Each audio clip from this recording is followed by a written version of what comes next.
You're listening to Media Savvy Moms with Melody and Marilyn, a podcast by Parents Aware, your go-to for information on how to talk to kids and teens about pornography and healthy sexuality.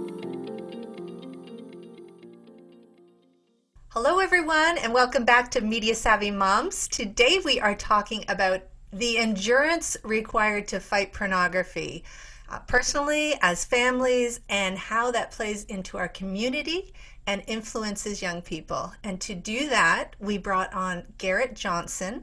He is an endurance enthusiast, and he takes that enthusiasm right into the fight against pornography. There are those of us who fight pornography, and then there are those like Garrett who cycle across America to fight pornography. And we're going to let him tell his story in a minute. But he has been a veteran presenter for Fight the New Drug. There he talks to teens in high schools and other audiences. He's spoken to more than 160 audiences around the globe about the harmful effects of porn. And most importantly, he is a dad of 3 young children, and we're so happy to have him here today. Welcome. Thank you. Thanks for having me and us, being that I'm a representative for Fight the New Drug, kind of. So we're excited to be here. Great. Absolutely. Yeah, we've been wanting to have Fight on here for a while. We love your work, and we love Fortify, and we love all of that good stuff, helping teens fight the harms of pornography. So we're grateful for your mission. We're grateful for your example and the symbol that you are of hope fighting against pornography. So, but we're especially excited because you're a dad, and so you fit right in our niche. Yeah, absolutely. So I am going to throw you a little curveball. Okay. Do you ever play high-low with your kids? What is that? Maybe I do. I don't know the name. Sometimes at the dinner table, we like to do what was the highest point of your day and what was the lowest point of your day. Oh, I like that. Yeah. So we like to ask, what is your most favorite part of being a parent in a digital world? And what is your least favorite part of being a parent in a digital world? My kids are 2 years old, 5 years old, and 7 years old. So in regards to them being in a digital world right now, the only media they consume really is going to be television. And then also we did get them a Switch for Christmas, or Santa Claus got them a Switch. And, I think my favorite thing about being a dad is the small moments of bliss. One of my favorite things that I try to live my life by is that moments of bliss are not free. So my 2-year-old, he's been very challenging to get to go to bed, like more than the other 2. And he's very determined and will not listen when it comes to going to bed. And so we came up with a new game plan because we've tried everything. And so now they just lay on the ground in the TV room and have a little camp out sleepover together. And so last night, as I was watching them go to bed, that was a moment of bliss for me when it was goodness gracious, I'm so grateful for my family. And so yeah, in regards to, did you ask what the low was? What's the thing I like least? Yep. I think for me, it's the times when I lose patience, because I think sometimes I forget that kids are kids. And so I think for me, it doesn't really have to do with them at all. It's all the part that I don't like about parenting is when I lose patience. So. Aw, you're such a good dad. We're all parents. We're all real. So thanks for letting us have a little peek into your parenting life before we launch into your amazing story. So we brought you on because we're so inspired by your story and because it is so centered around families. We will link to your story on YouTube, which take a tissue, people, because it's very just heart-wrenching and inspiring and beautiful and involved. And it really is all about endurance. And if I remember correctly, your story of addiction begins very early as a child, right? Is it 9? Yeah, so on the video that you'll probably link, I say that it's 9 years old when I was first exposed to pornography. But it's interesting because I read a book recently and I've uncovered some repressed experiences that I'd repressed. And it was way younger. It was more like 5 years old was when I was first exposed to pornography. So for a long time, I stated it was 9. And so that's why on the video, you'll see, if you watch the video, that you'll hear me say that I was 9 years old at my first time exposure. But really, through recovery and through healing and then through continued learning, I've learned that it was actually before. Talk to us a little bit about that, because remember, we're talking to parents. Oh, and there's a lot of fear, and there's a lot of, well, for us as parents, and you're a parent now too. So we are afraid. We're afraid this is going to happen to our children. We're afraid that it's going to ruin their lives. If it has happened to our children, we feel like terrible parents. We feel like we've failed. We feel like there's no hope. We feel like their lives are ruined. And you really are a symbol of hope and recovery and the light at the end of the tunnel that can come at the end of that. Can you talk to us a little bit about that journey? Yeah, for sure. I think one word that stood out to me in your question was fear. I think the word fear isn't healthy. Obviously, we all have fears, but the goal is to kind of eliminate those fears through competence. And so I think, yeah, as parents, I think there is a tendency to be a little bit scared, to have that fear of their kid or our kids being exposed to pornography. I personally don't have that fear because I think because of my personal experience, it's not a fear. I acknowledge that it's very probable that it's going to happen, that they're going to be exposed to pornography. And it's also very possible that they choose to consume it at young ages and into adulthood. You just never know. But what I do, like, there's that term, that phrase called name it to tame it. Like, I think that fear can grow to be such a big thing that it actually causes more problems than providing solutions. And so for me, I think this podcast, what you two are doing, what your community is doing, of naming it to tame it, is very healthy. And hopefully during this discussion, I hope to, that's the reason why I eventually talked about my personal challenge with pornography, because I wanted to provide hope, and I wanted to build awareness in a unique way. And so that we can reduce some of that fear and some of the shame. Absolutely. I love that. Name it to tame it. Because as you know, and as we like to talk about, this is something that festers in the dark, right?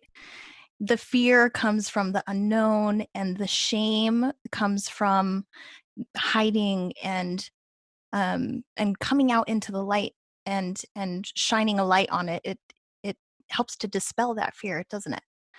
Yeah, so, absolutely. Name it to tame it, or talk about it, these conversations. I think sometimes those fears can just grow and grow and grow until they seem overwhelming. But once we name it, I think we chop it down to size, and we realize, like, okay, yeah, this can be scary, of course, but it's not the end of the world. It's okay. We can move forward. Yes. Awesome. There is hope. Beautiful. There is hope. Hope is the key, right? Yep. And open conversations, that's kind of our MO around here. Open conversations. We got to open it up. We crack it open. We talk about it. We talk about hard things. We talk about everything and anything. We create that safe place. That's so cool. Yeah, for our kids. So important. So important. Sometimes when we get into this place where we find out that there's a problem, as parents, we want to fix it. We want to fix it for our kids.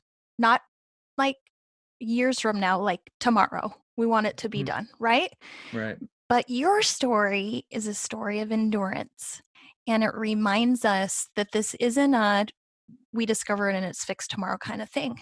Right. And I love that about your story, because it's real, and because it reminds us that even though it's not fixed tomorrow, it will in time heal. So talk to us a little bit about recovery and endurance and how that's all connected. Are we okay if it's not fixed tomorrow? Yeah, well, I think one thing that it's important to point out, I kind of obsess over um like words and phrases. And so one of the phrases that you mentioned, like you said, should we be concerned that it's not fixed tomorrow? Well, my comeback or my question to all of us would be, is it broken today? Just, and since we're talking about the harmful effects of pornography, like, just because someone is consuming pornography, does that mean that that person, he or she, is broken? Because we're talking about fixing it, right? And I think that's part of this problem, is that a lot of parents think that it is broken, like, shoot, and then that causes more panic and more fear. And the reality is that someone, just because they consume pornography, doesn't mean that they're broken. So we really don't need to fix that. They don't want to fix them, right? I think it's a journey. I think all of us are on a journey. And so when it comes to endurance, your question was regarding endurance. I think that endurance is the key, because it's challenging, and there's times when it does feel broken, and there's times when we do feel hopeless, and there are times when we feel overwhelmed. But I think the endurance part comes in because the process of recovery can be long. But it's also important to remember that the process towards an unhealthy state of mind can be a long road too. And so, especially with young children, for the parents that are listening, it's like, just because your kid has been consuming pornography occasionally for a week or a year or 2 years, it's a very gradual process. It's very probable that that person, that kid, is not addicted to pornography, right? And so I think we need to remember that the process, both to from a healthy state to an unhealthy state, is a gradual long road usually, and the process from an unhealthy state to a healthy state is also a gradual long road. And so we kind of have to have patience and endurance in both of Right. those. Right. Beautiful. And patience as parents, and to inspire our children to have patience with themselves too. And just to come back to that point that you made of fixing and broken, and we have this conversation over and over and over of shame versus guilt. Guilt is I made a mistake. Shame is I am a mistake. I'm permanently broken. I can't be fixed. Guilt motivates us to make changes, to become better. Shame tells us that we're unfixable. We don't want to instill that shame in our kids and tell them that they are a problem. They have a problem, but we will work on it. We will give them hope. So now I want to get to the good stuff. So I don't want to give it all away, because we want to leave some of your story, and there's plenty to talk about for the second half. But so we really brought you on because we wanted to have you talk about your journey across America, with chains dragging behind your bicycle. And we also, you did 30 marathons in 30 days. Yeah. So which one? I want you to talk about one before the break, and I want you to talk about one after the break. So which one would you like to talk about first? Back in 2016, I had been married for 6 years, and my wife didn't know about my consumption of pornography, and like, not at all. I had never mentioned it to her one time, and we had a great relationship and continue to have a great relationship. But yeah, I was doing that behind her back, so there was obviously room for improvement. And but I never was ready to have this conversation, although I did want to have the conversation with her, and to be honest, but I didn't feel equipped or competent to have that. And I was scared of the repercussions. And so I heard a presentation by Fight the New Drug in 2016 by chance. I did not go with the intention of listening to Fight the New Drug. My wife is a coach at a local high school, and Fight the New Drug presents to junior highs, high schools, and colleges. And so by chance, Fight the New Drug was doing a community presentation the night that I went to go pick my wife up. Then I saw this presentation. My wife and I ended up staying just to listen. And she was sitting next to me, and she had no clue that I had a challenge with pornography, and I'm sitting there watching the presentation, and it's resonating with me.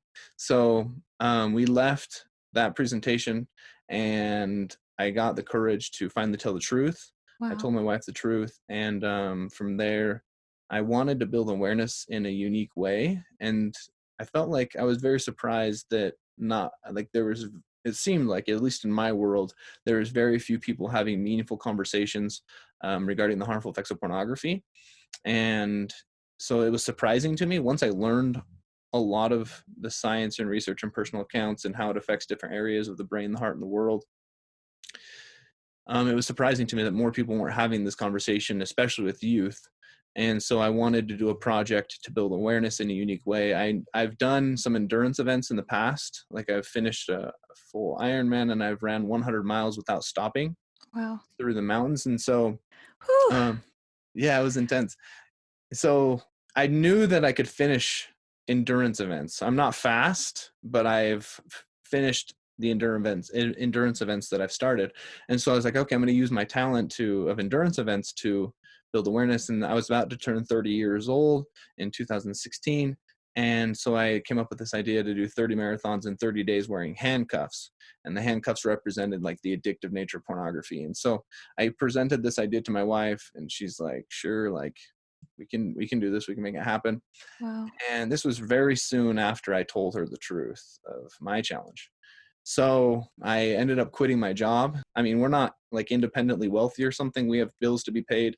And so that was scary. We took on some risk. We ended up doing these 30 marathons in 30 days wearing handcuffs. There was people who came and participated with me. And actually every Saturday I had what's called Substitute Saturday. So I technically didn't run 30 marathons because on Substitute Saturday, people could run for me and either post on social media or come and actually run with me, and their miles counted towards mine.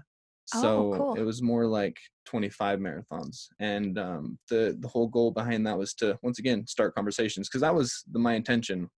Like, parents could be like, have you seen this guy? We're running 30 marathons in 30 days. But I didn't get very much attention, to be honest. And that was the whole goal.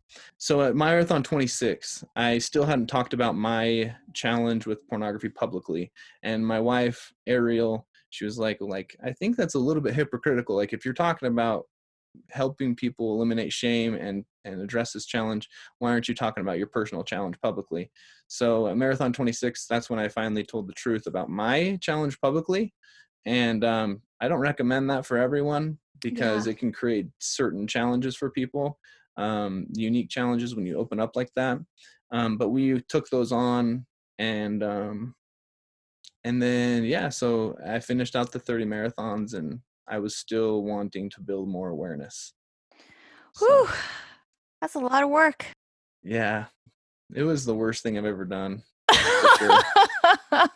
It really was. It was there is some honesty there. I would rather ride my bike across the United States again than do 30 marathons in handcuffs.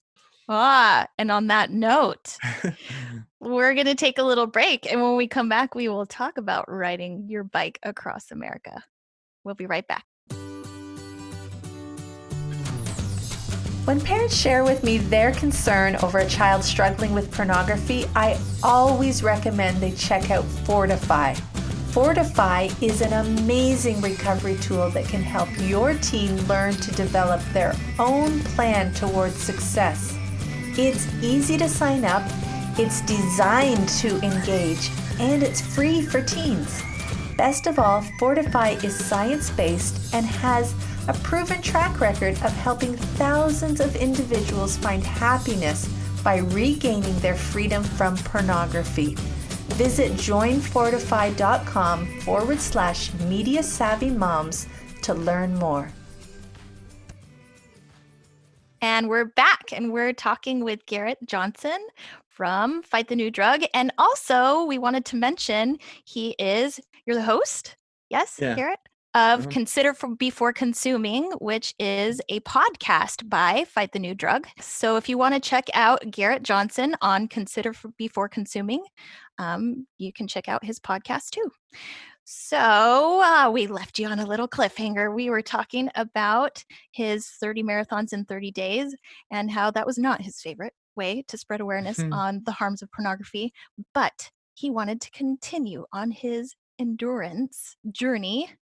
And what did you do next, Garrett? So it was kind of cool because it achieved some of my goals, some of my vision. The 30 and 30 in handcuffs, it did reach lots of people. But like you said, I did want to do more. And so after 30 marathons and 30 days in handcuffs, I looked for a job. I was going to go back to work. And in that process, I came up with this idea that I wanted to ride my bicycle across the United States. When I was 16, I wrote a bucket list, and on the bucket list, one of the items was to ride my bike coast to coast. And I didn't think I'd ever do it. But this presented an opportunity to build awareness and at the same time, like, chip away at my bucket list. And so I presented this idea to my wife. Mind you, we have 2 kids at this time, and they're very young. The first words out of my wife's mouth were, "You got to do it," which is very surprising. I mean, it's just unique. I don't know why she said that, to this day, but she was very inspiring in that way. But she did say, like, if you do this, then you cannot come home early, like, no matter what, because you cannot quit. And because we definitely knew there would be days when I wanted to. And so we purchased the plane ticket to Virginia. I got onto a website called Adventure Cycling, and we bought maps that take us from Virginia to San Francisco on a bicycle. And I purchased those maps, and within a short period of time, I was flying to Virginia by myself to ride my bike across the United States by myself. And looking back, I just realized how stupid that sounds. No. To be honest, like, for me and my wife, we felt like it was okay. I guess we looked at it like a person that has to go to war, that has to leave their family and go to war. Yeah. We kind of felt like it was not war, but like we felt like I was playing a part in building awareness, and that a short 60 days away from my family would be okay. Like, it wouldn't be ideal, but we would survive. It's kind of interesting because I kept a journal as I went across the United States, and so I haven't opened it for a long time, and I pulled it out of the safe. I keep it in a safe, and I pulled it out of the safe and to look through some of the experiences that I had, because you just forget. I forget the reality of what I did. So did you read through it? Yeah, I read through it, and it was just very cool. I had forgotten about some of the people that I had met. Yeah. Some of the experiences that I had, because if you can imagine, I had no support crew in regards to with me. Of course, there were people supporting me at home, but no one was with me. So I was by myself. A lot of people ask, like, well, you're recovering from consuming pornography, and now you're going to go by yourself. Like, wasn't that challenging? But I was riding. The average was about 67 miles a day is what I averaged. I think the max was like 150 miles in a day, and then the minimum was 0. Wow. Some days I took off, but it took me 56 days to ride across the United States. I started in Virginia, went through Virginia, Kentucky, Illinois, Missouri, Kansas, Colorado, Utah, Nevada, California, and I ended at the Golden Gate Bridge. So if you can imagine 56 days on a bicycle, it's basically I experienced homelessness for 56 days in a way. Right. I didn't camp. I didn't sleep in hotels. I camped.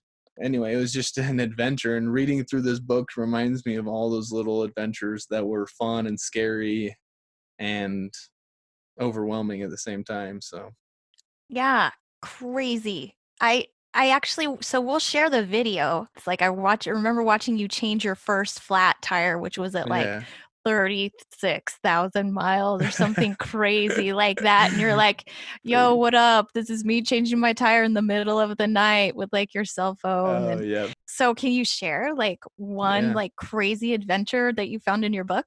So one of the experiences that I had forgotten that I read about is that I did not look at my maps one time before being in Virginia. Oh gosh. So I had the maps, I purchased them, but I did not look at the maps one single time before being at my start point. And the other thing was I had panniers. I had a bicycle. It's a steel frame bicycle, and I had these panniers that hook on the sides and on the tires. And I hadn't packed my bags with all my stuff to do a test run yet. Oh my So I was goodness. in Virginia before I did a test run. And I think that like for me, there's a quote in my journal that I read, and I was like, dude, this can be relevant to this topic, and it's lack of preparation is okay. The state of being unprepared is a realistic starting point. Oh, so that's the thing. Like, this wasn't just a journey. Like, this just wasn't some cyclist who was just doing another like run of the mill ride. There was so much symbolism in this ride for you. Yeah. And you weren't just riding a bike. Tell us about the chains. Once again, I was unprepared. I wanted to have a flag of some sort that would help build awareness. And then I was like, is there symbolism there? And so I got to Virginia, and I didn't know exactly what I was going to do. And I met a taxi driver who loved what I was doing, and he drove me around for an entire day to run errands that I needed to get done for free. Nice. And his name's Noel. And so he took me to Lowe's, and I bought chain, and that's when I came up with the idea of doing the chains for Coast to Coast. Up until that point, I wasn't sure if I would do chains or not, and how I would drag them. What I attached them with was a carabiner, and by day 21, the carabiners had worn away, and the chains started falling off one by one. Yeah. And it was incredible because in Virginia and in Kentucky, it's straight Appalachian mountains. Yep. Like one mountain after another. And it was very depressing. Very, very, I was isolated, and I'm missing my family. Yeah. And I would climb one hill, and I'd be like, this has to be the last hill. It has to be the last one. And then I'd get there and I'd be like, okay, there's another one. And just kept going and going and going. And because I hadn't looked at the maps, I really didn't know how long. I was blind. I was like looking at the road in front of me, and that's it. And so it was interesting. But yeah, by day 21, the chains had fallen off, and I was able to finish without any chains. Amazing. And how like addiction, right? And I love how in the video and as you're recounting your journey, you compare it to addiction. And I'm listening to you talk and thinking about addiction recovery and how blind it is from the beginning. And we were talking about in the first half, right? The endurance of it's not going to happen tomorrow. It's going to be a journey. There are going to be mountains. We don't know what it looks like. We don't have a map. Exactly. We don't know as parents too, like what is this going to be like with our kids? How are we going to get them through this? Yeah. We don't know. We didn't prepare. We didn't know we were going to have to get ready for this. No. Right? And just because you're in that situation doesn't mean you're a bad parent. I think that's important to note too, is it just happens. It's just life, right? Right. Yeah. And here we are in this world, and we didn't expect to have kids during this time in history where it's everywhere. And our parents didn't have to raise us in this time, so they can't mentor us through it. Right? We got nothing. We're learning. We're learning as we go, right? We have no map, right? Just like you said. We have no map. Say generations before, they were able to kind of relate because technology hadn't advanced that much, but because of technology, it's like we have no map really. We're learning as we go. So yeah, you're right. Great work. Thank you so much for sharing your journey with us and all the symbolism and all the work, and for, just kind of wrapping it back around. Marilyn and I were talking about how, we as moms, we're expected to be appalled at pornography and to fight pornography. But as a father, you lead out in the pack that fathers are fighters too. And fathers can come out and lead the fight and be just as big of advocates to fight against pornography and to be a symbol and to overcome addictions and to show kids how it's done and then to be an advocate and work fight the new drug. I love what you do. I love your work. I'm so grateful for you coming on the show to help us show the world. So absolutely. Can I mention two more things before you move on? Go I ahead. wanted to mention because there's been a few times that we mentioned the word addiction, and I just think that we kind of misuse that word sometimes. And I'm guilty of it as well. And I think that it's important for, especially for parents, for caregivers out there, that they realize that addiction isn't always the case. Like, this is a gradual thing. Right. And sometimes using the word addiction loosely can be harmful to a lot of different people. It could be harmful to your spouse, it could be harmful to your kids, it could be harmful to yourself, because it becomes this big overwhelming thing. And so I think it's important to realize that not everyone who consumes pornography is addicted. Right. Actually, it's probably very rarely is it an addiction. And then also, the other thing I wanted to mention is that with my challenge with pornography, and you mentioned that dads need to be actively fighting against the harmful effects of pornography and fighting for love as well. I think one thing that can inhibit a man, from participating as much is it's possible that their past or current porn consumption kind of makes them feel like they're not able to fight because of their challenge. And what I wanted to say to the listeners and to myself, and as a reminder, is that that's one of my greatest strengths, is the fact that I have the challenge. So if you're a person who your past or current consumption of pornography is stopping you from engaging in this fight for love and for human connection, then you need to realize that can actually be your greatest strength, because your kids can relate to that. The fact that you have this imperfection and you're willing to talk about it with them, if you can get to that point with your spouse and with your kids, it can be very, very empowering. And so I just wanted to mention that, because I think that's one hurdle that we as men can face, is that we don't want to talk about our challenge when it can be the most powerful tool we have. Beautiful. Thank you for those reminders.